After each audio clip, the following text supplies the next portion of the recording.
The story begins with Kim Ho, our protagonist, explaining the world of the game Dragon Slayer Academy. In this game, players develop through countless trials and dangerous situations during their time at the academy. After graduating, their mission becomes clear. They're sent to the front lines to face powerful bosses, including dragons. And Kim Ho, his role in the game is at the very top. He's ranked number 1 on the integrated leaderboard, the strongest support player of them all. A massive battle erupts on the field as monsters flood through a dimensional gate. At the forefront of this chaos, an S-rank player known as Lee Seo charges ahead. With deadly precision, he eliminates monsters in a flash, showing no hesitation. Next, the Hong Hyundai, also an S rank, unleashes her magical power with her staff, incinerating waves of monsters with elegant and deadly spells. Following her is the Ko Yohan, surrounded by a dark aura as he swings his sword, cutting through enemies with overwhelming force. As the dust settles and the battlefield clears, Kim Ho and his team walk away from the scene. In that quiet moment, Kim Ho reflects on what he loves most about the game, not just the action, but something deeper. Later on, Kim Ho finds himself inside a dungeon, where he discovers a glowing red crystal. His eyes light up as he quietly acknowledges his find. A system notification immediately appears, revealing that this is a true bloodstone, a rare item that can increase a character's class by 1 rank within the Empire class category. Without hesitation, Kim Ho calls out for Carmilla. A girl emerges from the shadows behind him, a vampire NPC he's been training. Kim Ho thinks back on the game's unique mechanic, the Raise a Hero system. It allows players to take a clueless first-year NPC from the academy and develop them into an S-rank hero. He hands the bloodstone to Carmilla, and right before his eyes, she undergoes a stunning transformation. No longer a simple NPC, she becomes the vampire queen Carmilla, a newly minted S-rank. Kim Ho smiles to himself.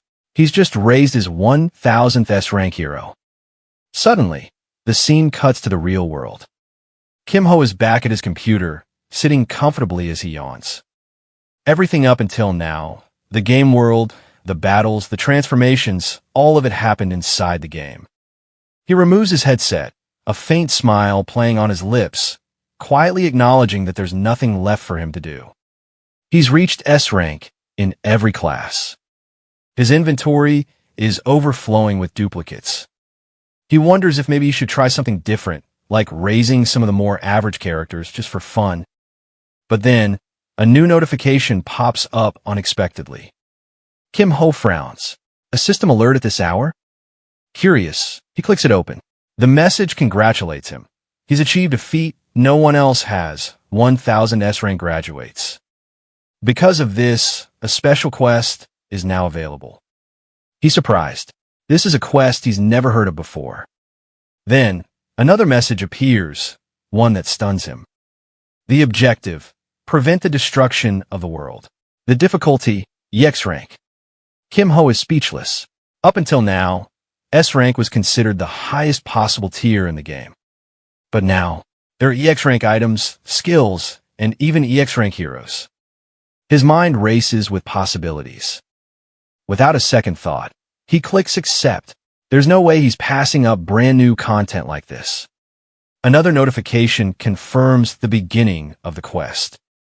But just as he starts to process it, something strange happens. Kim Ho finds himself no longer at his desk, but standing in the middle of a forest. He rubs his head in disbelief. He's inside the Dragon Slayer Academy game. It hits him. The reincarnation quest didn't just give him a mission.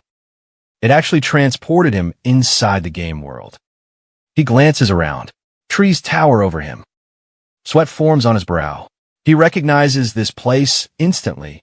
It's the tutorial forest. Which means he's starting from scratch. Opening the system menu, Kim Ho quickly checks his status window. What he sees frustrates him.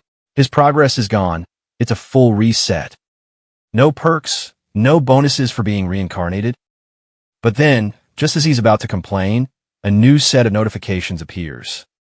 The system grants him reincarnation perks, traits like Copy and Monarch F, along with skills such as Copy and Amplification. His eyes widen.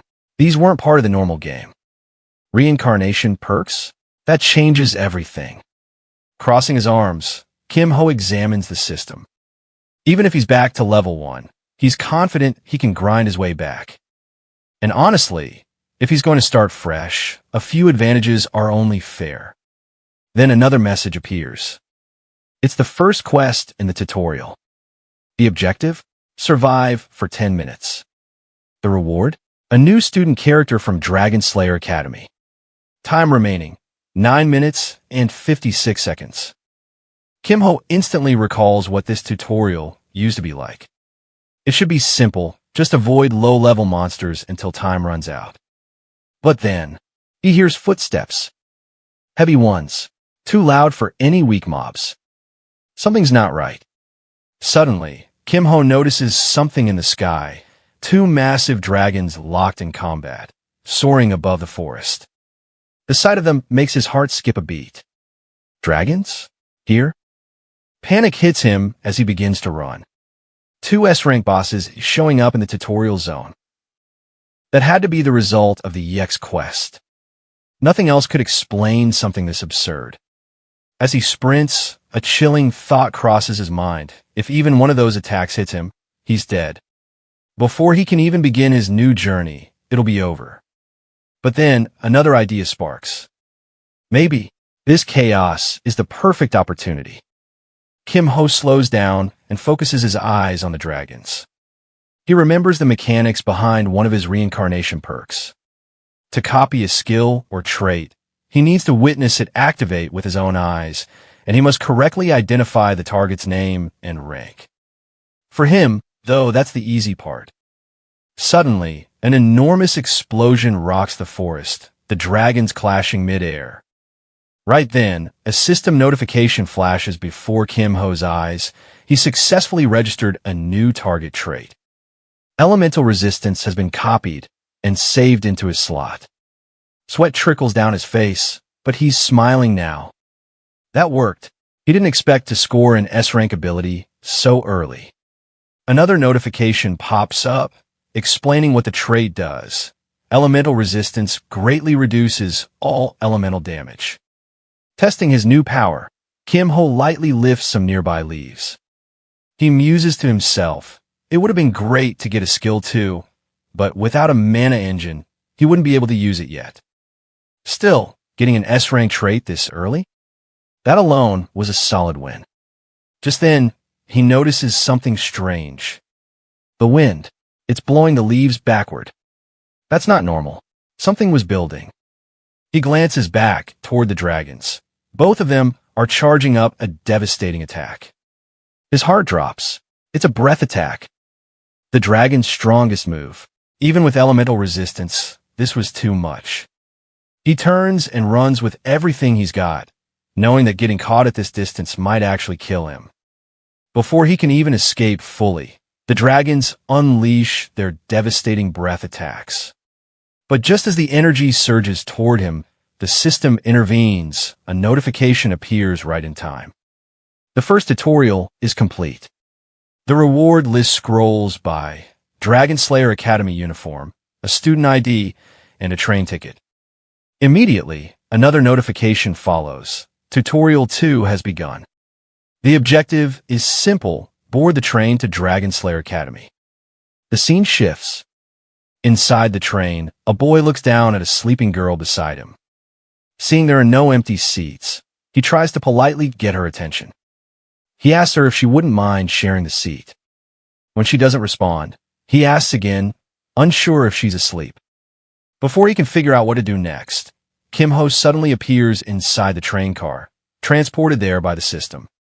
He notices the girl and gently speaks to her, apologizing for disturbing her and politely asking if the seat is taken.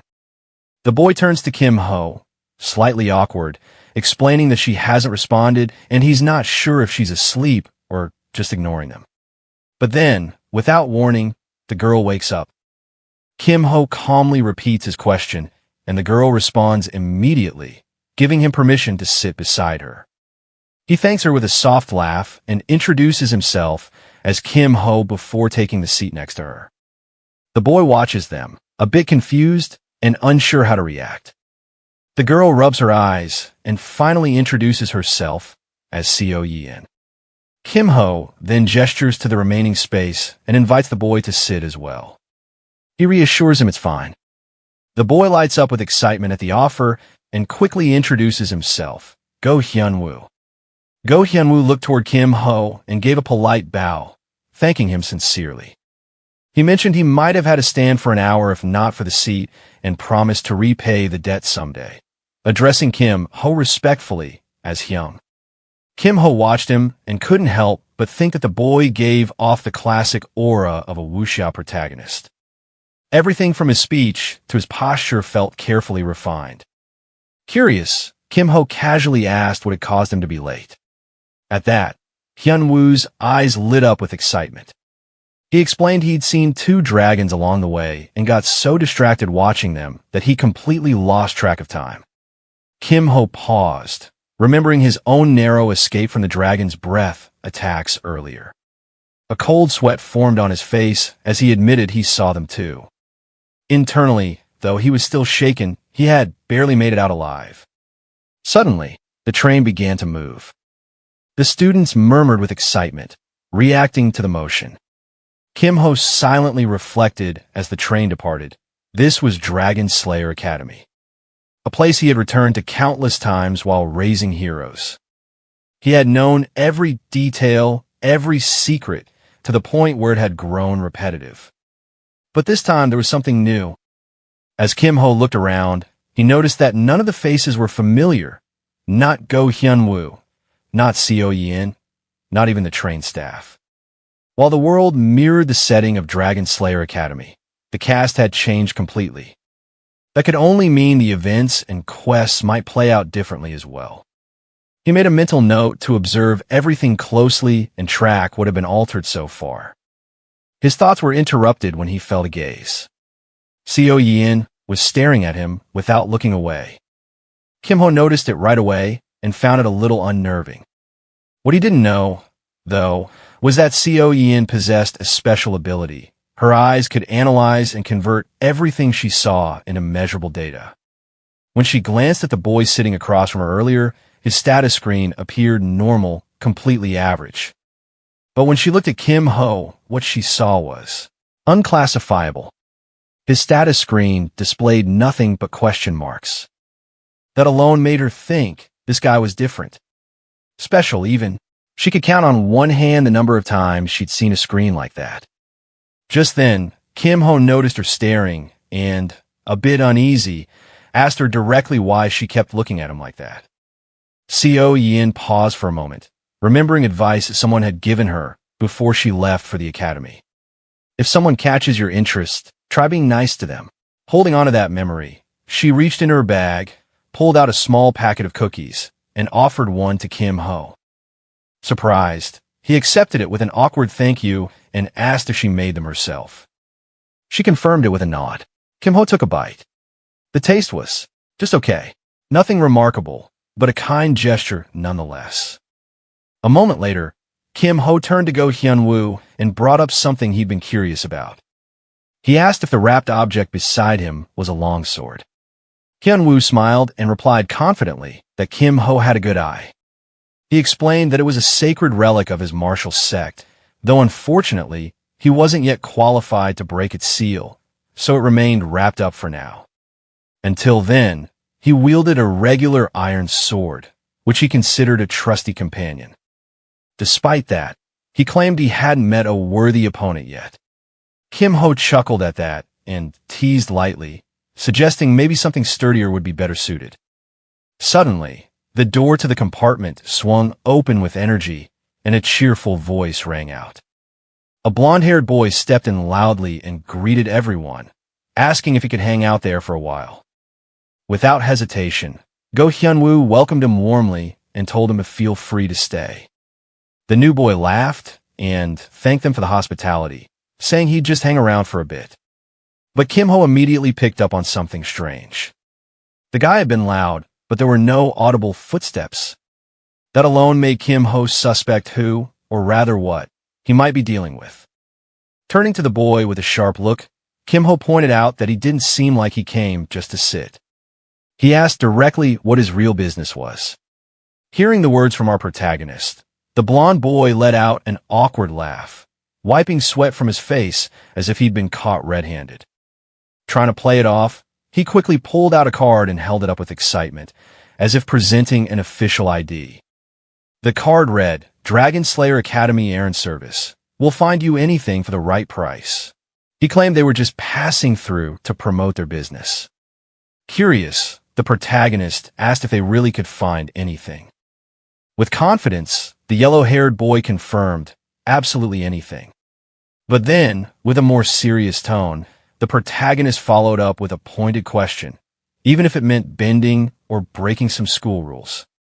Still riding the wave of enthusiasm, the boy didn't hesitate. Yes, he said, just give the word. Our protagonist glanced down at the card he had just received. He then asked if the boy was currently being chased because of one of those jobs. The question caught the boy off guard. At first, he answered instinctively, of course not, then stopped mid-sentence, realizing what he'd just admitted. With a nervous expression, he peered out the nearby window, obviously scanning for someone, and chuckled nervously, realizing he'd been far too obvious. The protagonist, observing all this, noted that the boy's constant glances out the window and his anxious behavior had made it easy to figure out something was wrong. Embarrassed, but trying to recover, the boy, Shin Byung, insisted he'd explain everything in detail later. But before he could say another word, his eyes widened in alarm. Right in front of him stood 4 students, 2 girls and 2 boys. One of the girls, with yellow hair and an angry expression, stepped forward and announced that they already knew everything. The protagonist turned to see who had arrived and recognized them immediately. It was the disciplinary committee, already on the scene much earlier than expected. He recalled in his mind how the student-run disciplinary committee operated within and around the academy, enforcing law and order. First-year members, like these, were enrolled early, briefed on procedures, and immediately deployed for field duty. With a commanding tone, the girl in front demanded Shin hand over an item that he apparently wasn't allowed to possess. But Shin, still trying to deflect with humor, responded by asking why they were chasing him down like loan sharks. Before he could get another word out, a sudden jolt of electricity shot through him, making him cry out from the shock. The protagonist's eyes shifted toward the girl who had launched the attack, analyzing her abilities. For what he could tell, she was a lightning-type mage, a rare sight. Glancing down at the cookie still in his hand, he remembered that his slot was currently empty. He figured this was the perfect opportunity to gain a useful skill. Meanwhile, Shin struggled to recover from the shock, quietly muttering that this situation was bad. He wasn't one for direct confrontations. At that moment, the protagonist casually dropped the cookie onto the floor, almost like he had done it by accident. The disciplinary committee girl, now putting on gloves, warned that if Shin wasn't planning to cooperate, she'd have no choice but to subdue him. Without hesitation, she activated her skills. A brilliant flash erupted as a lightning-formed bird, shaped like a hummingbird, launched straight toward Shin with intense speed. But before the magical bird could land its blow, the protagonist stepped in and caught it mid-air with precision. The girl's eyes widened in disbelief. She demanded to know if Shin had brought along an accomplice. But the protagonist stepped forward with confidence, clarifying that he wasn't here as anyone's ally.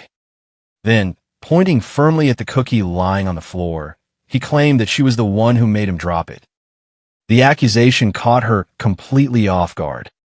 With a bewildered and slightly embarrassed expression, she repeated the word, cookies, almost as if she couldn't believe that was the issue. And in that very moment, a notification popped up for the protagonist. He had successfully acquired a lightning attribute magic skill, Hummingbird. Kim Ho doubled down on his earlier complaint, pointing out that she really did make him drop his cookie.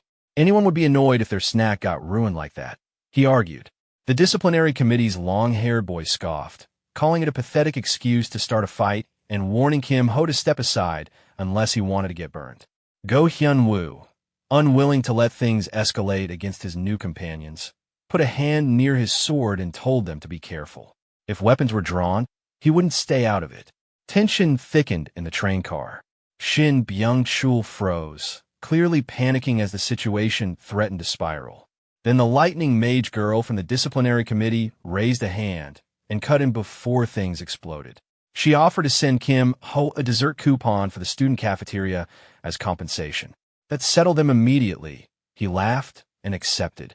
Shin, still recovering from the earlier electric hit and now feeling left out, anxiously asked what would happen to him.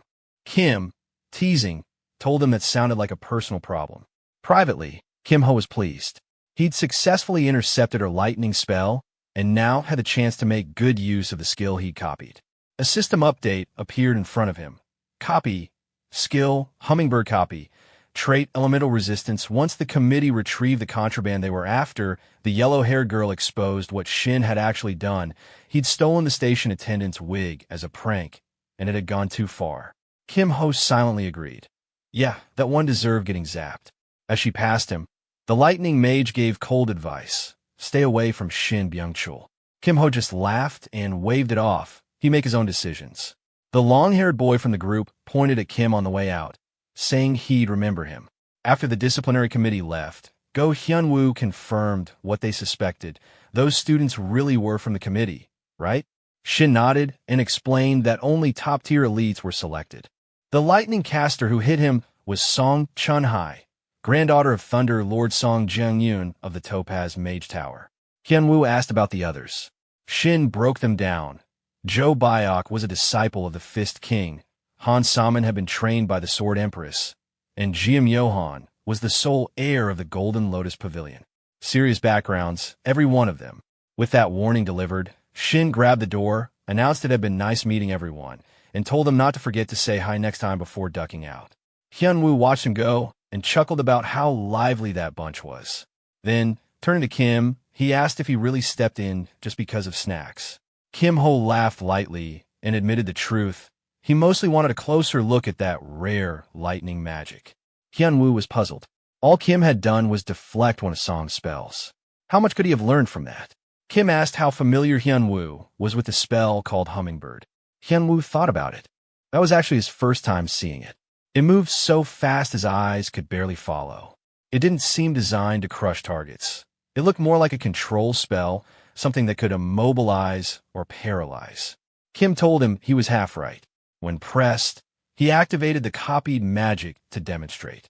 The spell got its name because it mimicked a hummingbird's flight, darting, precise, highly reactive. Its performance varied dramatically depending on the caster's skill, which meant Song Chun-hai's control was impressive based on how cleanly she sent it. After catching the lightning bird with ease, Kim Ho took a moment to explain the situation to Go Hyun-woo. He laid out his analysis with clarity. If Song Chun-hai, the lightning mage who cast the spell, had been an experienced magician, then the spell's behavior would have changed the instant he had interfered. But instead, the spell had flown directly into his hand without deviation. This revealed something important. She lacked either refined control or real-world combat experience. Go Hyun-woo was stunned at how much could be deduced from such a small moment. The idea that a single spell could reveal so much about someone's abilities fascinated him. But Kim Ho wasn't finished thinking. Internally, he considered the bigger picture. Chun-hai had used an E-rank skill, but pushed it with power resembling a D-rank's output. That could only mean two things.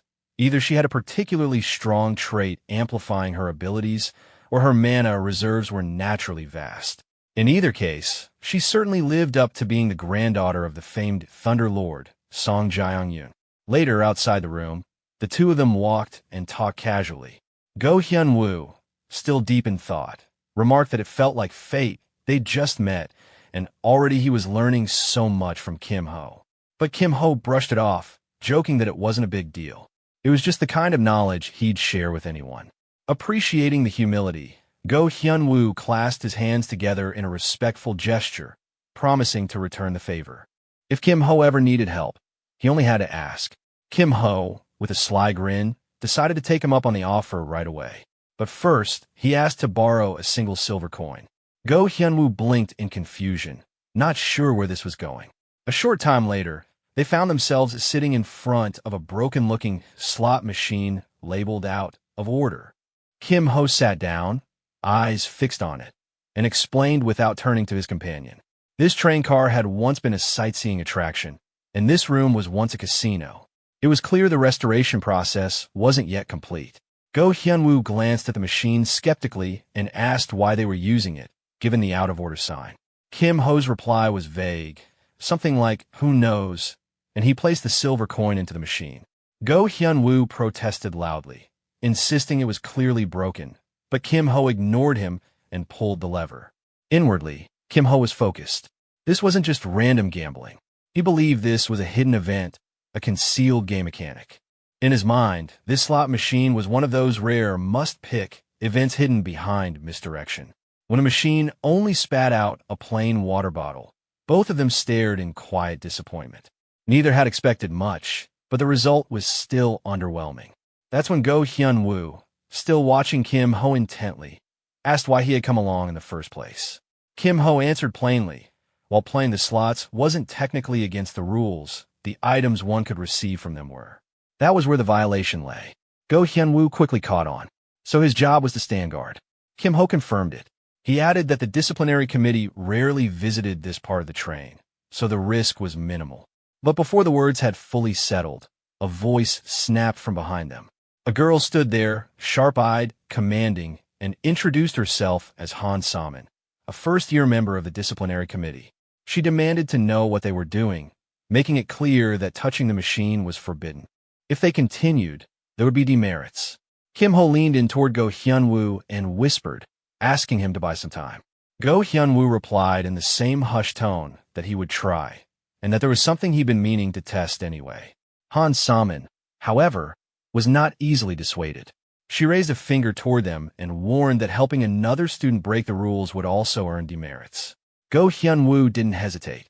Bowing with respect, he took full responsibility, saying this was his decision and his alone. Annoyed, Han Saman scoffed at his boldness. But before she could say more, Go Hyunwoo drew his sword. He recalled that Han Saman had trained under the legendary Sword Empress and politely requested a duel. Intrigued, Han Saman asked his name, to which he responded with confidence, Go Hyunwoo. She smiled, perhaps out of pride, perhaps out of challenge, and instantly launched herself into the fight. Her first strike came fast and hard. Go Hyunwoo managed to hold out, then retaliated, momentarily pushing her back. But she quickly returned with a burst of mana, slashing at him with greater force. Kim Ho observed the fight carefully. He could tell Go Hyunwoo was struggling. The difference in internal energy was evident. His friend's core was still lacking, not quite on par with an elite. But Kim Ho wasn't ready to give up on him just yet. He wanted to see more. Activating one of his own skills, Kim Ho cast Amplify. A notification popped up. Go Hyunwoo's core rank had been temporarily boosted from E to C. His body was now glowing with a faint blue light, empowered by magic. A new countdown appeared. Duration, 58 seconds cooldown. 59 minutes and 58 seconds. Kim Ho gave quiet encouragement. Just hold out for one more minute. Go Hyunwoo responded with resolve. The duel turned more balanced as he fought with renewed strength, pushing back with each second that ticked down. 19 seconds, 15 seconds, 14 seconds. Meanwhile, Kim Ho returned his focus to the slot machine. He thought to himself about how slot machines were iconic symbols of casinos, often dismissed by players due to their reliance on luck. But what most didn't realize was that some had hidden mechanics. This one, in particular, had a secret pity system. He recalled the logic. Players were given just 5 silver coins. Now, this was his 5th spin. One more remained. With deliberate care, he inserted the 6th coin, the silver he had borrowed. The machine whirred once more. A different item appeared this time, not another water bottle, but something more ominous. A notification appeared in front of him. Dark ice crystal taste. Bitter cold used with extreme caution warning. You could die. Kim Ho stared at it, eyes calm and calculating. He had hit the jackpot. Kim Ho, Holding the vial, Kim Ho didn't hesitate. He had what he came for. Just as Han Saman prepared to turn her attention to Kim Ho and attack, Shin stepped in to block the blow, his weapon shattering from the impact. He stood firm, insisting the fight wasn't over yet. Meanwhile, the timer on Amplify ran out. Without waiting for the duel's result, Kim Ho consumed the contents of the dark vial. Pain hit him instantly. He grabbed his throat, the cold flooding through his body. Notifications flashed, frozen status effect applied, then removed and applied again, repeatedly. Go Hyun cried out in alarm, fearing the worst. Han Saman panicked too, warning that the vial was dangerous and could easily kill a student. But moments later, Kim Ho stood, breathing normally, and calmly said he was fine. Both of them stared at him in disbelief. Later, seated in a quiet room, Kim Ho explained with a smile that the vial was basically a kind of elixir that rapidly replenished mana. But internally, he admitted the truth. Dark Ice Crystal was a deadly substance, normally fatal even in small doses. Any normal person would have frozen solid. But thanks to his S-rank trait, elemental resistance, he was immune to the extreme cold. The residual cold still caused minor alerts, but the dangerous energy now coursed harmlessly through his body, empowering him. Go Hyun, now a bit more relaxed, asked whether Han Saman believed Kim Ho's explanation. Kim Ho brushed it off, implying that she probably didn't, but let it go anyway. Go Hyun laughed, grateful for the experience, noting that sparring with someone like Han Saman was worth it. Kim Ho chuckled and acknowledged the help, saying he also owed Go Hyun a silver. Curious, Go Hyun asked if he could see Kim Ho's skill again sometime. Though Kim Ho responded with a warm smile, he internally noted that the skill had a cooldown and limited uses. It wasn't something he could show often. He couldn't reveal everything just yet. Accepting that, Go Hyun nodded with a good-natured grin. Just then, Co Yin, who had been asleep nearby, stirred awake. Kim Ho paid no mind. Instead, he assured Go Hyun that this wouldn't be the last time. They'd have more chances to fight and learn together. As the train neared its destination, Go Hyun looked outside and pointed out that they had almost arrived, the final stop. Kim Ho's thoughts turned serious. This was the island where the Dragon Slayer Academy stood, a land once overrun with criminals and dungeon threats. But everything changed when a legendary Dragon Slayer arrived. He cleared the dungeons, rid the island of its dangers, and founded the academy that now trained the next generation of heroes. Upon arrival, seniors directed the new students with excited voices. Go Hyun commented on their energy, amused. Kim Ho agreed, observing how quickly the place was filling with life. But then, Song Chun-hai, the girl from the disciplinary committee, approached Kim Ho again. She politely asked him to come with her. Inside the student disciplinary committee office, Kim Ho was shown to a seat. As he sat down, he thought quietly to himself, this room, known unofficially as the Room of Truth, had a reputation. Anyone who entered rarely came out the same. Sometime later, Kim Ho sat quietly in front of a falls detector machine, a device used to check for hidden status effects or lingering abnormalities. A committee member nearby commented that they'd heard he had consumed something from the old slot machine. Yet, the scanner revealed nothing unusual. Everything looked perfectly normal. Kim Ho, watching the results, silently acknowledged to himself that it made sense. The frozen status he had endured earlier had already worn off completely. Just then, one of the student inspectors, calm but observant, looked at Kim Ho with slight suspicion. He remarked that, apparently, it hadn't been a forbidden item after all. Still, he had something to say. He laughed faintly, but the undertone was threatening. His words made it clear. It didn't matter whether Kim Ho had known the rules. Ignoring the orders of the Student Discipline Committee was a punishable offense on its own. This was Oh Si-hoon, a third-year student and the head of Dragon Slayer Academy's Discipline Committee. Yet, despite the breach, he chose to be lenient. No harm had come to anyone, and since this was Kim Ho's first violation, he declared that he would let it go, this time. But he warned him not to show up in the committee's office again. Kim Ho bowed respectfully, addressing him with proper honorifics and accepting the outcome. Si-hoon, showing politeness in return, wished him a good semester. Kim Ho responded casually as he exited the room. Once the door closed behind him, Si-hoon turned to the yellow-haired girl beside him, Chun-hai. Noticing the displeasure in her expression, he remarked that she didn't seem happy with how it turned out. He admitted that the more he thought about the situation, the more suspicious it felt. He broke it down logically. If the goal hadn't been to obtain a forbidden item, there was no reason for Kim Ho to have used that malfunctioning slot machine, and even less reason to ingest the result immediately afterward. Chun-hai, clearly frustrated, expressed her belief that Kim Ho had acquired an illegal skill. If they used the Academy's magical identification tool, they might uncover something unusual in his skill list. Sipping coffee, noted it was a possibility, but raised a valid question. What if nothing showed up? If even the revealed nothing, what would they do then? Si-hoon, now serious, lowered his cup and emphasized the risk. If a deeper search turned up empty, then the implications were far more concerning. Chun-hai hesitated. She had been eager, but now saw the complexity. She apologized, admitting she had acted carelessly. Si-hoon rose from his seat and gently reassured her that he understood her concerns, but reminded her that things like this required time and patience. As he walked toward the door, he smiled lightly and urged her to get going, reminding her that she would be late for the entrance ceremony if she didn't hurry. The scene shifted to the entrance ceremony. The atmosphere buzzed with excitement. Kim Ho stood among the new students, and his friend Go Hyun cheerfully waved him over, offering a seat nearby. Grateful, Kim Ho accepted with a polite nod. At that moment, a new system notification appeared before him. You attended the entrance ceremony on time. Reward: E-rank weapon selection ticket, 5 silver. Reading it, Kim Ho couldn't help but smile to himself. Even an E-rank weapon was better than nothing, and, amusingly, he had just earned back the money he'd spent on the slot machine. Suddenly, a new presence appeared in front of the gathered freshmen. A man in a tracksuit, accompanied by his assistant, walked up to the podium. The crowd immediately recognized him. This was the principal. Some students whispered in disbelief. The man didn't look particularly impressive, but despite his casual appearance, he carried a heavy legacy. He was once the leader of the famed Dragon Slayer team.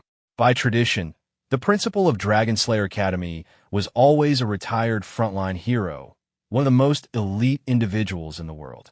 Only one person at a time could hold the title of, even among the countless S-rank warriors. Ordinary in appearance or not, he was a man of immense, unmatched power. Still, the students couldn't resist gossiping. Rumors circulated that the Saintess had rejected his romantic advances not once, but 5 times. The man finally reached the microphone. With a calm voice and authoritative tone, he welcomed the new students and congratulated them on being accepted into the academy. He began his formal speech, recounting the history and purpose of the institution. Dragon Slayer Academy had been founded long ago, with the clear mission of preparing for battle against dragons, and of training those worthy of the title Dragon Slayer. The first hero, he explained, had deliberately chosen the word slay to be part of the Academy's name. It was meant to be a reminder, a challenge. To slay something, after all, means to face it, fight it, and overcome it. You weren't truly an ogre slayer unless you had slain an ogre. And you weren't a dragon slayer until you had slain a dragon. As the principal continued his lengthy speech, both our protagonist and Co Yin exchanged awkward glances, clearly wondering when it would end. In the middle of his serious monologue, the principal himself paused and muttered to the audience about how unexpectedly long it had become. He then returned to his somber tone, emphasizing the brutal nature of being a slayer. Taking lives, he said, was an inescapable part of their path, but he urged them not to turn a blind eye to this reality. Instead, he encouraged each student to question their own purpose. Why do they want to slay? And what are they fighting for? He hoped each of them would find their answer in time. Just as he was about to wrap up with a final message, his assistant rushed in from behind him, seemingly in a panic. At the same time, a student somewhere in the crowd whimpered about a headache, cutting the solemn mood. With a somewhat flustered expression, the principal delivered his final line, wishing all the students success in becoming true heroes during their time at the Dragon Slayer Academy, and officially ended the ceremony.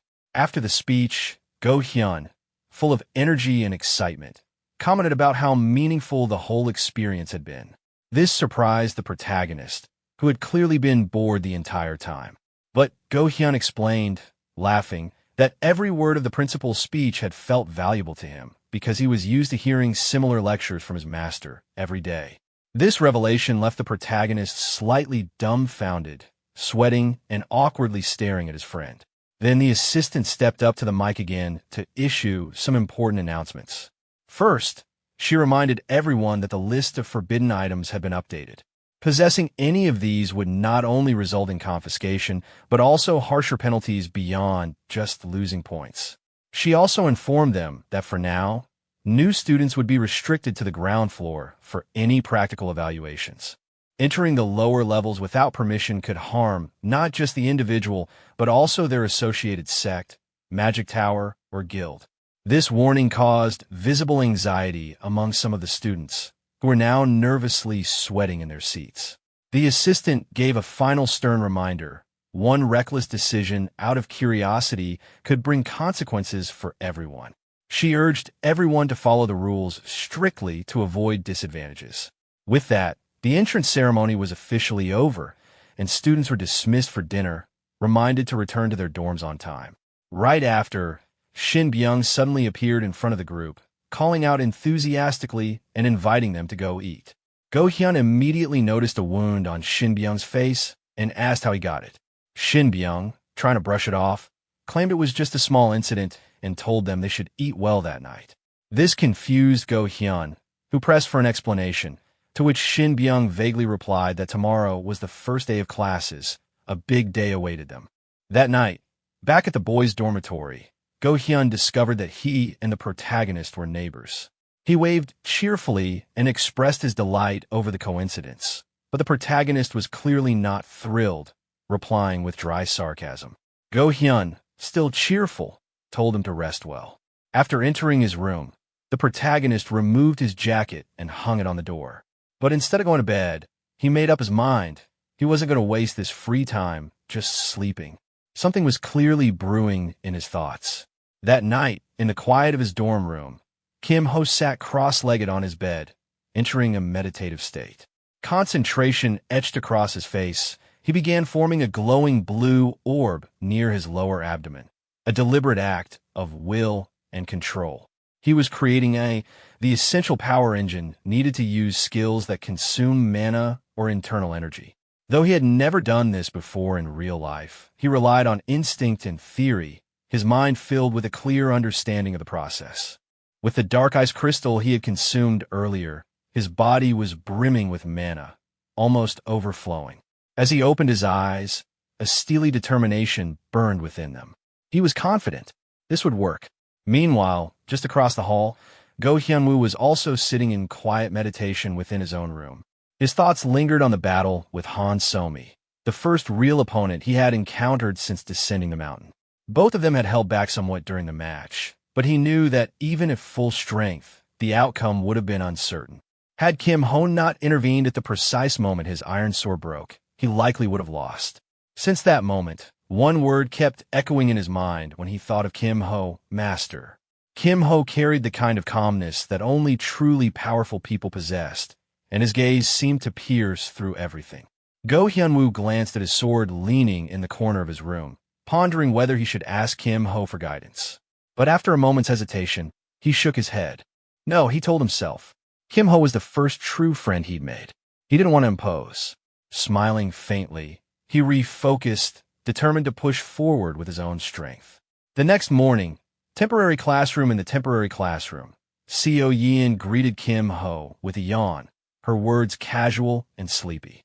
Go-hyun-woo, ever cheerful, remarked that he was worried she might have overslept.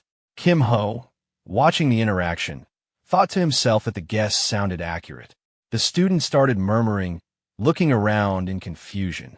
The bell had rung, but the podium at the front of the class remained empty.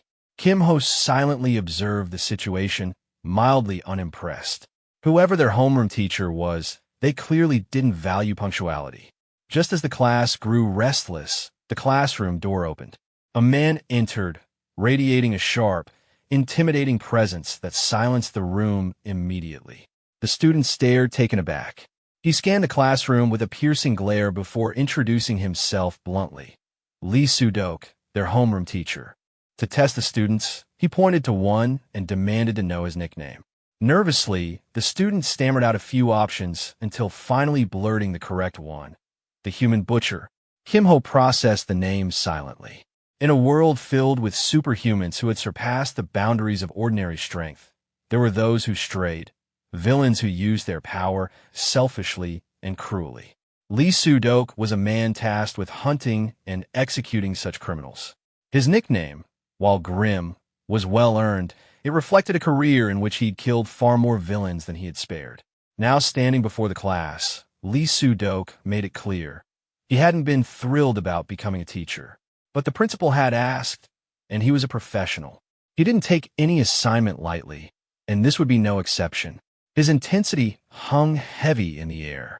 The message was clear. He would not tolerate failure. The students could feel it too. Some averted their eyes. Lee Soo-dok began writing on the board and continued with the course outline. Grading would be tough. Written exams would account for 30% of their final grade. Attitude and behavior made up another 10%, points that could be lost with poor discipline and could even drag down other grades. That part, he warned, would be under his strict watch. And then came the biggest component, practical exams.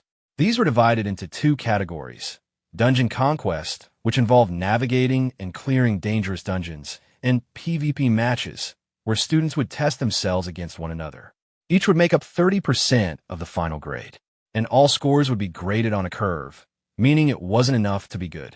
You had to be better than the person beside you. When no one raised questions, Lee Soo-dok issued his final command. They were to head straight to the arena. In the arena, two students clashed in the ring, spells and strikes echoing through the air as the atmosphere pulsed with tension and anticipation. Among the spectators, Shin Byung's eyes lit up as he leaned over the railing with giddy enthusiasm. This was the moment he had been waiting for, the placement exam. 4 first years at Dragon Slayer Academy. This wasn't just another test. It was the event that would shape reputations, rankings, and futures. Beside him, Go Hyun-woo watched with wide eyes, recalling what Shin Byung had hinted at the previous day. Now it made sense. This was the grand-scale event he had spoken about, and it was even more intense than expected. The match structure was explained to the crowd as the next round prepared. In order to expose students to various combat situations, the Academy frequently altered the rules for PvP matches. This time, the format was a brutal setup where duels continued until one combatant's HP hit 0. They became completely incapacitated, or they clearly surrendered. To prevent matches from dragging indefinitely, a 5-minute time limit had been imposed. If no winner emerged by then, the match would be decided as a draw or left to the judge's discretion. Shin Byung was practically bouncing where he stood. He called out that each participant would face 3 random opponents from the first year, and points would be awarded based on victories. His energy made it clear he relished this challenge. Curious, Go Hyun-woo turned to Kim Ho and asked what happened in the event of a draw or a loss. Calmly, Kim Ho explained that in such cases, the result would be 0 points. There were no deductions, but no gains either. Just then, a notification appeared in front of Kim Ho. It hovered clearly in his vision. Goal: earn mid-tier or higher results in the placement exam. Achieve at least 1 win in the PvP placement exam. Place in the top 50% in the Dungeon Conquest exam reward. Slot +1. Kim Ho's thoughts sharpened as he reviewed the requirements. The subquest was straightforward. 1 win in the PvP match and a solid performance in the dungeon segment would be enough to clear it. But his focus wasn't on the reward just yet. What mattered more now was what the placement exam truly offered information. It was the perfect opportunity to study the other students, to gauge their abilities, and to identify those who might one day grow into top-tier combatants, or who possessed unique skills he could later. Then came the announcement from the arena's loudspeaker. Kim Ho, Hong Yunhwa, stepped forward. The crowd stirred. Go Hyun-woo turned toward Kim Ho with bright eyes and called out encouragingly, wishing him luck with genuine admiration. Kim Ho stepped into the ring, coming face to face with his first opponent, a red-haired girl standing confidently, radiating fiery energy. She studied him sharply. From the insignia on his uniform, she quickly noted that he wasn't affiliated with any major tower, at least not one she recognized. Her eyes narrowed. She knew of the Ruby Tower's reputation, experts in flame-based magic with unmatched destructive force and superior battlefield control. She was proud to represent it. If she wanted to raise her profile in the academy, she needed to defeat someone with a reputation, or at least someone who looked competent. To her, Kim Ho didn't seem to be either. Her gaze dropped to the staff in his hand, and her internal critique deepened. It was an E-rank Earth staff, the kind used to slightly amplify defensive or Earth element magic. In her opinion, even most beginner mages wouldn't bother with something so plain. She immediately categorized him as a support-type caster, likely lacking mobility and dependent on long-range defense. Her assumptions narrowed. He wasn't from the Emerald Tower, and he didn't look like an Earth element user either. That left support magic as the most likely explanation. Judging by the staff size and build, she pegged him as a stationary type, what they called a turret caster. Just as the announcer began the countdown, Kim Ho was already mentally assessing her. From her bearing and style, he recognized the signs: flame specialization, high damage potential, strong area control. She matched the meta patterns he remembered well from before. Calmly, he smiled inwardly. He already had a plan. "Sorry, but you'll have to play along with my act for the next 5 minutes." The countdown ended. "Start." She didn't hesitate. A powerful spell activated at her fingertips, fire erupting from her staff in a brilliant explosion aimed directly at Kim Ho. The heat surged across the arena. Sparks crackled. From the audience, gasps followed the display. Spectators marveled at her cast speed and raw power. Someone pointed out the unique shimmer that accompanied her spell, hinting at specialized casting techniques taught only in the Ruby Tower. But when the smoke cleared, they saw something unexpected. Kim Ho was still standing. His health bar remained untouched. The scoreboard showed full HP for both fighters. The red-haired girl's confidence faltered. That couldn't be right. She hadn't expected a one-hit knockout, but this? Her attack had made no impact at all. Completely ineffective. How? Confusion began to overtake her aggression. And Kim Ho? He stood calmly in the settling dust, unreadable, watching her with eyes that now gleamed with quiet control. Seeing her powerful spell fail, Hong Yunhua stared at Kim Ho, confused. The health bars above them still read 100% for both. She questioned whether he had used a spell to nullify her attack. Not wasting time, she activated another spell while analyzing Kim Ho's calm stance. She believed that if her previous attack was neutralized, this new one would be much harder to counter. Kim Ho, noticing the magic circle forming beneath him, prepared mentally. He wasn't planning to dodge. He was waiting for the perfect moment to counter. From her perspective, Yunhua grew uneasy. Sweat formed on her brow. Kim Ho hadn't moved an inch. His expression showed no concern. That stillness unsettled her. Frustrated by his confidence, she shouted at him and unleashed a column of fire toward him, determined to break through whatever defense he was relying on. The audience reacted with awe and panic. Her flames erupted across the arena, and many praised her for living up to the reputation of the Ruby Tower. But when the smoke cleared, Kim Ho remained standing, unharmed. She was visibly shaken. Her strongest attack had done nothing. Internally, she questioned how her magic, as someone trained at the Ruby Tower, could be so easily brushed off. Realizing her usual spells wouldn't work, she prepared to use her trump card. Before she could act, Kim Ho made his move. He launched a magic attack, Hummingbird. She narrowly dodged the first strike, but the spell twisted midair and came back from behind. It wasn't over. As the spell connected, a notification appeared before Kim Ho. Paralysis status effect applied. He looked at her and calmly ended the match, suggesting she conserve her remaining spells for later battles. She tried to protest, but he reminded her that there were more matches ahead. Her best option was to hold back now. The match concluded. The announcer declared her defeat. In the crowd, students whispered in disbelief. They questioned how he had taken those attacks without injury, how he used such a technique, and who he even was. Kim Ho quietly took in their reactions. He had learned more than expected from this one fight, and he knew he had to stay cautious. Then, unexpectedly, his name was called again for the next match. He reacted with quiet frustration. There was barely any time to rest. Among the students, someone recognized his next opponent, Song Chun-hai, a new student from the Topaz Tower who had already joined the disciplinary committee. As he turned, she was already standing behind him. With a smirk, she said facing him was a stroke of luck. There was something she wanted to test. Kim Ho, showing no reaction, looked toward the teacher and announced he would withdraw. Both the teacher and Chun-hai were surprised and asked why. He casually rubbed his head and replied that he wasn't feeling well. It would be difficult to continue fighting. The teacher advised him to take the opportunity to raise his score, but Kim Ho confirmed his decision and asked for the third match to be marked as a loss too. The teacher acknowledged the request. Chun-hai looked at him, disappointed and angry. She muttered to herself that a true fighter is always prepared, quoting her grandfather's belief that only those who never give up deserve to win. Kim Ho reflected silently. Her words reminded him of his own grandfather, the Thunder Monarch. He thought about the contrast. Chun-hai was trying to live up to that legacy. As for himself, he didn't feel any pressure to follow anyone's path.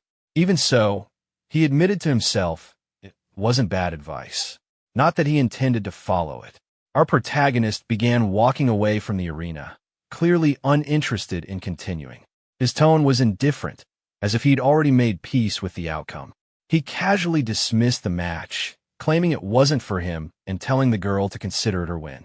The girl, hearing this, didn't hide her disappointment. She turned her back to him, clearly let down, and muttered how foolish she felt for ever having any hope in him. Just as he was about to leave, he paused and turned back, making it seem like he had something else to say. Curious, the girl asked what it was. With a slight smile, he made a cheeky request, asking her to send him a dessert coupon, saying he'd be waiting. That pushed her over the edge, and she clenched her teeth in frustration. Meanwhile, the announcer moved on to the next match, calling out the names, Song Chun-hai and Yang Ji-hong. A red-haired boy, armed with a spear, seemed eager for the challenge. Confidently, he declared that since his opponent was from the Topaz Tower, he expected a worthy fight. But the girl didn't even acknowledge him. Trying to get her attention, he asked if she was ready, only to be cut off mid-sentence. Before the announcer could even fully say start, she struck instantly with lightning, overwhelming him in a single move. The scoreboard confirmed the result, Song Chun-hai 100%, Yang Ji-hong 0%. Watching from the stands, Shin Byung, sitting next to our protagonist, looked shocked. He commented on how badly the boy seemed to be burned. Our protagonist acknowledged it with a calm remark. Shin Byung, realizing how things could have gone, mentioned it was probably a smart move to have forfeited earlier. The protagonist simply agreed. After the match, the girl turned back to the stands and glared at our protagonist with burning eyes. Shin Byung caught the look and nudged our protagonist, noting the intensity of her presence. He confidently stated she must be the Thunder Monarch's granddaughter, pointing out her flashy performance. Our protagonist kept his eyes on her from the stands, satisfied. It was exactly what he wanted. But in the background, whispers began to spread among the students. They mocked him for forfeiting, assuming he'd chicken out because he didn't want to face someone as powerful as Song Chun-hai. Some even questioned his previous win, calling it pure luck and labeling him a coward. Yet instead of being bothered, he smiled. Their gossip didn't hurt him. It validated his plan. The reputation of being a coward who got lucky against the Ruby Tower was just what he wanted. Then, the announcer called the next match for Song Chun-hai again. Shin Byung, still glued to the arena, turned to our protagonist and remarked that the next match was already starting. He wondered aloud who would be unfortunate enough to face her this time. We see Co Yin standing confidently in the arena, holding a pair of guns in her hands, clearly ready for combat. Nearby, Shin Byung, without even turning to look at the protagonist, starts sweating as he reacts in surprise to what he's seeing. He didn't expect Co Yin to be a gunner. It completely caught him off guard. The protagonist also admits he just learned that as well, finding the situation more intriguing now. Shin Byung quickly recalls that gunners typically have an advantage when fighting mages. With that in mind, he starts to wonder if Co Yin might actually win this match against Song Chun-hai. But the protagonist, staying calm, reminds him they can't be sure yet and need to wait and see how things play out. Still, Shin Byung is optimistic. He believes if Co Yin just sticks to the basics, there's not much chance she'll lose. The protagonist, feeling a bit more competitive, playfully suggests placing a bet on the match, 5 silver coins. Shin Byung immediately agrees with a big smile, sealing the deal. The scoreboard lights up, showing Song Chun Hye versus Seo Yin. 100%, 100%. Both fighters prepare themselves. As soon as the announcer gives the signal, Seo Yin launches her first attack, firing her gun. But Song Chun Hye calmly blocks the bullets with a web-like shield formed by her mana, effortlessly neutralizing the attack. Shin Byung, caught off guard, reacts with alarm, surprised that the bullets were blocked so easily. Meanwhile, the protagonist expected this outcome. He starts analyzing the fight internally, concluding that Song Chun Hye has significantly more mana at her disposal. Even an E-rank tool like the Hummingbird seems to gain D-rank power in her hands. Seo Yin doesn't back down and attacks again. In response, Chun Hye sends out her Hummingbird, and a fierce exchange begins. The two clash repeatedly, but eventually, one of the Hummingbirds manages to hit Seo Yin. The impact causes her to become paralyzed, and she lets out a grunt of pain. Seeing this, Shin Byung panics. He knows if that hit had landed just a little more directly, it might have ended the match right there. But the protagonist stays composed, arms crossed, noting that although Seo Yin managed to dodge, her movements have clearly slowed due to the electrocution. He's confident now. Once someone gets shocked like that, the follow-up attack is almost guaranteed to hit. He firmly believes Chun Hye is going to win with ease. But then, unexpectedly, Seo Yin pulls out a smoke grenade and throws it. Both Chun Hye and the protagonist are taken by surprise. The sudden appearance of the smoke grenade causes confusion. Shin Byung, getting excited, quickly jots something down in his notebook. He praises the move as a smart decision. According to him, regular bombs would have been blocked anyway, but a smoke grenade changes the dynamic. He's thrilled now, saying this is exactly the kind of moment where a gunner's true strength comes to life. Inside the smoke, Song Chun Hye struggles to see clearly. The confusion gives Seo Yin the opening she needs. A single bullet silently cuts through the smoke and lands a clean hit on Chun Hye's shoulder, catching her completely off guard. The girl glanced back at Seo Yi while being carried away, thinking to herself that although she had managed to avoid a direct hit using a magic barrier, the impact was still strong enough to knock her off balance. At that very moment, Seo Yi was right behind her, silently raising a gun. Sensing her presence, the girl could feel the danger escalating and realized that if this kept up, things could get serious very quickly. Watching from the sidelines, Shin Byung was surprised. He noted how extravagant this new student must be, using an invisibility cloak right from the start. Clearly, she had some serious resources behind her. Seo Yi moved swiftly and decisively to reposition herself for another attack. Observing this, Shin Byung commented that switching to a rifle had also been a smart move. A bullet then zipped past the girl's neck, missing by mere strands of hair. The scoreboard displayed the current state of the match. Song Chun Hye at 85%, Seo Yin at 88%, with 2 minutes and 13 seconds left on the clock. As the girl looked toward the source of the shot, sweat formed on her face. She realized she couldn't just keep defending and needed to take action. Again, Seo Yi appeared behind her, ready to attack. The girl quickly threw up a barrier and tried to read the direction of the incoming magic bullets. The moment the bullet barely grazed the barrier, she spun around and activated a skill, deciding it was the perfect time to strike back. Seo Yi immediately jumped upward to evade, but the girl pointed at her midair and declared she had her. This time, Seo Yi couldn't avoid the incoming attack. A hummingbird materialized and struck her with an electric shock on contact. The scoreboard updated again. Song Chun Hye at 85%, Seo Yin dropped to 68%, and the match timer hit midnight. Watching the conclusion, the protagonist nodded to himself, thinking it went just as he expected. He turned his attention to the yellow-haired girl and acknowledged that she clearly had no equals among the freshmen. Still, Seo Yin holding her off until the time ran out was impressive in itself. Shin Byung, accepting his loss, handed over 5 silver coins with a sigh.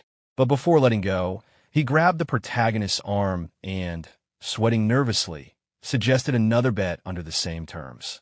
The protagonist, looking serious, asked him plainly if he was addicted to gambling and why he couldn't stop. Shin Byung pointed at the arena, insisting the next match would change the protagonist's mind. Go Hyun-woo's opponent, he explained with excitement, was none other than the first king's disciple, Jo Byok. With a grin, he asked who the protagonist would bet on this time. The protagonist replied matter-of-factly that the first king's disciple would likely win. Shin Byung, eager for a chance, said he'd bet on the other side and teased that the protagonist was being tough on his own friend. Crossing his arms and watching the arena, the protagonist clarified that he never said Go Hyun-woo would lose. Confused, Shin Byung asked what he meant by that. The protagonist just smiled confidently and told him he'd find out soon enough. From inside the arena, Go Hyun-woo glanced toward the stands, catching sight of the protagonist. A thought passed through his mind. Kim Hyung is watching. With that in mind, he unsheathed his sword, stepping forward with determination. He wanted to show a clear victory, something meaningful, but he knew it wouldn't come easily. Facing Jo Byok, Go Hyun-woo urged him to draw the sword on his back. But Jo Byok calmly responded that it wasn't yet time to use it. Go Hyun-woo acknowledged this with understanding, but warned him that he wouldn't be going easy regardless. The two squared off, their swords at the ready. The scoreboard displayed Go Hyun-woo versus Jo Byok, 100%, 100%. The announcer called for the match to begin. In a blink, Jo Byok launched himself forward and was suddenly right in front of Go Hyun-woo. With smooth precision, he followed up with a palm strike. Go Hyun-woo reacted in time, blocking with both hands on his sword, but the sheer force sent him sliding several meters backward. Go Hyun-woo glanced at his trembling sword and realized that even though he'd managed to reduce the impact, the force behind the strike was overwhelming. Basic attacks won't be enough, he concluded. As Jo Byok came charging again, Go Hyun-woo made up his mind.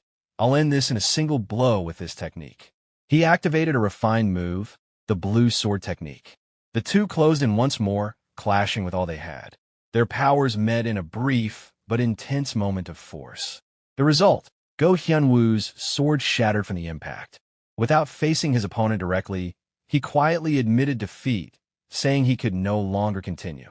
At the same time, a wound opened on Jo Byok's shoulder. He acknowledged it calmly and said he'd look forward to their next match.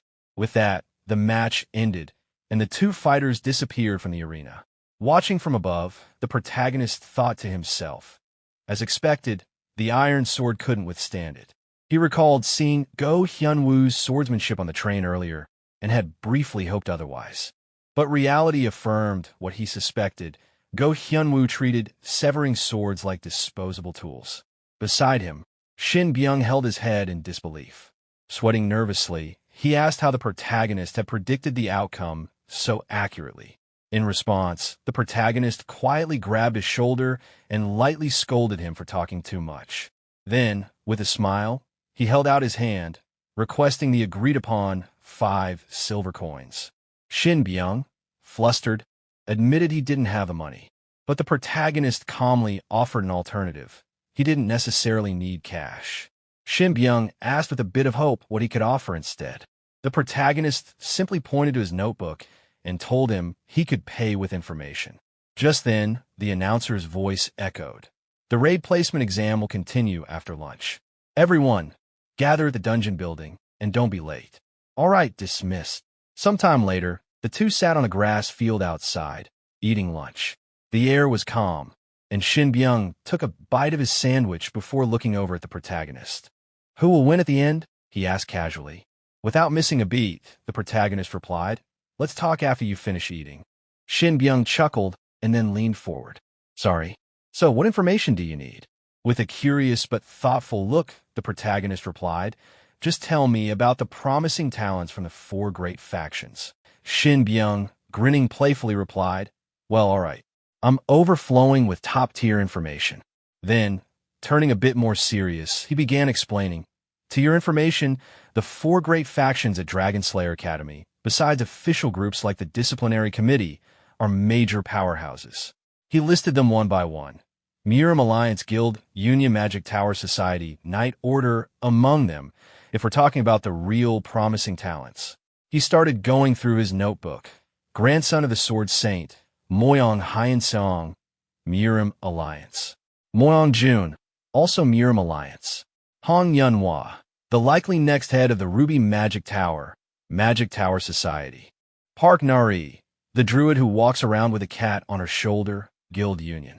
And one more, someone who doesn't stand out because he's hiding his skills, Lee Song-hyun, the son of the Swordmaster, Night Order. Finishing his list, Shin Byung tapped his notebook and said, "Well, these are about the only ones to call uniquely strong." The protagonist simply responded, "They are definitely a stacked lineup." Shin then looked up again and asked, "Hey, by the way, where did Hyenwoo go?" But then he paused, suddenly feeling something in his pocket. His face changed. "All right, the club presentation," he exclaimed in panic. "I completely forgot." He jumped up, waving as he ran off. "I have to go first." "Sorry," the protagonist, wiping a bit of sweat from his brow, replied. "Yeah, see you later." Now alone with Co Yin in the field, he glanced at her quietly. She seemed downcast. Maybe it's because this is the first bond I've made in this world, he thought, but it bothers me seeing her like that. Then, trying to break the silence, he said, "Hey, about the cookie I dropped on the train yesterday." Checking something in the system, he continued, "Song Cheon-hai sent me a dessert coupon. Since it was your cookie, you have a share in this too." He summoned a cake and set it in front of her. "Here, let's eat together." Co Yin accepted it with a simple thanks. Then, after a pause, she suddenly asked, "Huh?" Looking at him curiously, she asked, "Why do you think?" "I lost to Song Cheon-hai." The protagonist answered evenly. It's hard to break through a magic barrier with a magic bullet at this level. With such superior magic power, it's normal for her to be that strong. Then he held something up, adding, "But if you strengthen the magic bullet through mana training, it becomes a different story." Co Yin looked puzzled. "Mana training? Why is that necessary?" The protagonist looked surprised. "What? No way. You've never done it before?" She shook her head. "Yeah." Stunned, he asked again, "Then how did you even create a magic bullet?" "I never learned the skill," she answered casually. The protagonist was momentarily speechless. Genius, he thought. The magic bullet skill is supposed to be basic for a gunner. Has she been landing shots just by instinct? She's causing trouble without even knowing mana training. In that case, with renewed energy, he offered, "If you're okay with it, I can make some time to help you out." She gave a small nod. "Okay."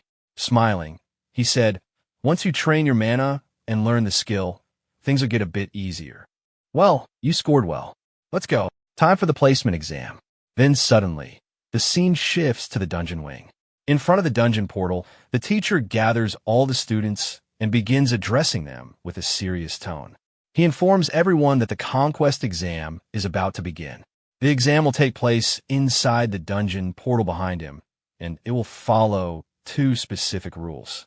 As he speaks, a panel appears displaying the first rule.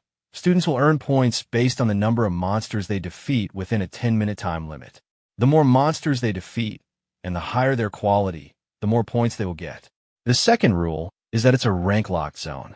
Everyone's abilities will be equalized to F rank.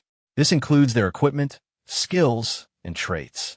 The teacher emphasizes that even their score will be locked at F rank, meaning they'll have to put in real effort to climb out of it. He warns them not to get sloppy with mana usage. Poor management could cost them the entire exam. After giving the instructions, the teacher starts calling students one by one to enter the dungeon. A bit later, as some students begin to return from their turns, the teacher watches their exhausted faces and weak performance. Disappointed, he quietly scoffs at their complaints, finding them pathetic. Internally, he notes how terrible their results are and struggles to believe how low the standard is. Out of all the participants, only 2 students manage to stand out. Han Somi, who earns 928 points and ranks first, and Choi Jong-pil, who manages to hit the top 20%. Even with those 2 performing well, the teacher already feels the headache coming on. He knows it's going to be tough figuring out how to train the rest. He then awkwardly announces the next 2 students, Co Yin and Kim Ho. As they walk toward the gate, our protagonist calmly advises Co Yin to use a rifle for the test. He suggests that if she starts struggling with mana control, She should focus on headshots when monsters get close. She nods quietly in acknowledgement, taking his advice seriously. From the side, a yellow-haired girl from the disciplinary committee observes them. Seeing how calmly and confidently the protagonist is offering advice, she's surprised. In her thoughts, she questions how someone who doesn't even show a glimmer of nervousness is able to act so composed. As the gate to the dungeon loomed ahead, the protagonist turned to Seo Yin and gave her a brief farewell before stepping through. As soon as he entered, a notification appeared in front of him, entering the fixed zone. The scene shifted instantly. He found himself in the middle of a dense forest, one he seemed familiar with. He noted to himself that it had been a while since he last visited this place. A system announcement followed, confirming that all skills, traits, and equipment ranks were being reset. Opening his inventory, he made a mental note to use this opportunity to assess his current capabilities. With a determined mindset, he got ready to move. The countdown timer appeared, 10 minutes remaining. Right as the exam began, a goblin rushed toward him. Without hesitation, he swung his staff and sent it flying. He recalled how monster spawns in Mist Forest were random, but certain patterns still remained predictable. Based on where the goblin had appeared, he recognized the situation immediately. It was Pattern C. Using that knowledge, he anticipated the next monster's location. He retrieved a dagger, targeted a weak spot, and struck one clean hit, and the monster was defeated. Realizing the staff wouldn't be necessary, he stored it away and noted how weapons were scattered throughout the area, easy to borrow from the monsters themselves. New enemies appeared. This time, he focused on increasing his score. With 7 minutes and 2 seconds remaining, he sensed 2 trolls behind a wall. While preparing, he remembered not to save the run's replay. Without even looking, he threw his axe toward the trolls, eliminating them with precision. He then quickly deleted the playback data to avoid unnecessary attention. Satisfied, he reviewed his current score. 683 points in just 3 minutes. More than enough. He had already cleared the subquest requirements.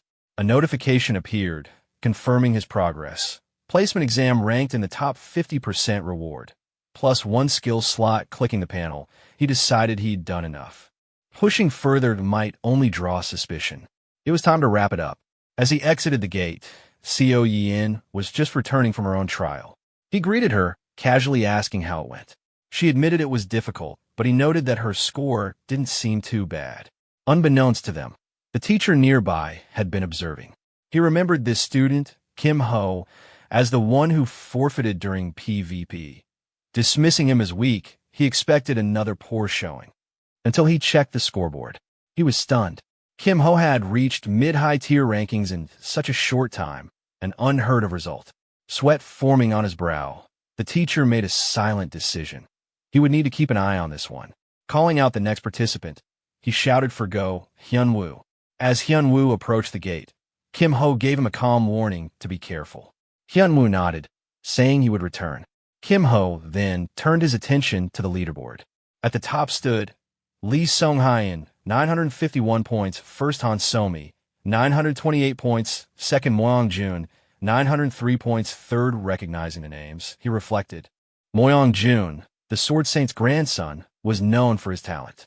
If those were the standards, Hyun-woo might still be in the running. Then, unexpectedly, the board updated again. Lee Sung-hyun, 951 points, second Han Somi, 928 points, third Moyong-jun, 903 points, fourth. Someone had taken first place. And Kim Ho wasn't surprised. When Go Hyun-woo finally stepped out of the gate, the students around them murmured in shock and curiosity. Many recognized him from an earlier match. Astonished by his score, they questioned how 1,000 points was even possible. Kim Ho, however, simply smiled and praised him. Hyun-woo, grateful, attributed his success to the rest Kim Ho allowed him after the PvP round. Still smiling, Kim Ho replied lightly, hinting that maybe he was reading a little too much into it.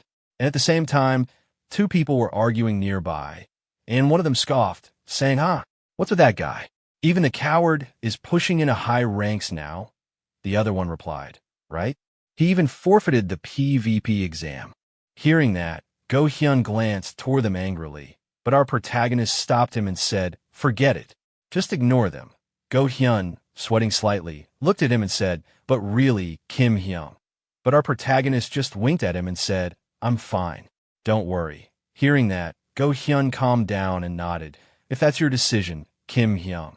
Then our protagonist looked at the scoreboard and asked, "So, is it over now?" Go Hyun replied, "Not yet. Chun Hai's score hasn't shown up." Our protagonist suddenly turned toward the gate, thinking, so it's not over yet. Inside the gate, the yellow-haired girl from the disciplinary committee was fighting monsters with frustration. She glanced at the goblin and thought, I expected their power to drop, but all it did was slightly slow their movements. That's it. Then she remembered what our protagonist said to Seo Hyun and thought, if mana control gets tough, just go for headshots on anything that gets close. She paused, realizing something, and thought again, I hate to admit it, but what he said earlier popped into my head. With limited mana, there's a cap to wide area. In that case, focus all the mana into a heavy-hitting blow. And just like that, she instantly defeated the monster in the dungeon. When she came out of the gate, her score popped up. Song Chunhai, 571 points, 47%. She glanced slightly toward our protagonist, her face blushing, and thought, TCH, why did it have to be revealed in front of everyone? Didn't even get a good score. But suddenly, the teacher interrupted all the students and said, that completes the placement exam. Step up and don't be late for your classes. Then he walked away and added, that's all. Dismissed. Sometime later in a quiet room, someone inside said, yes, come in. As the teacher entered, the man asked, what brings you here? Placing his hand on the table, the teacher said in a firm tone, I'd like to check the replay from Kim Ho's conquest exam in class 1 to 3. The man, surprised, said, showing interest in a student for once. The teacher responded flatly, doesn't matter. Just show me the replay file. The man panicked a little and said, why yes, sir. Let me look it up. But after checking, he turned and said, Kim Ho's replay isn't saved. It can't be viewed. The teacher asked, then does that mean there's no access record either? The man, still shocked, replied, if it's that, we can check the dungeon access log. And as the teacher looked at the files with a sharp expression, he thought, as I thought, my hunch was right, this guy. He deleted it on purpose.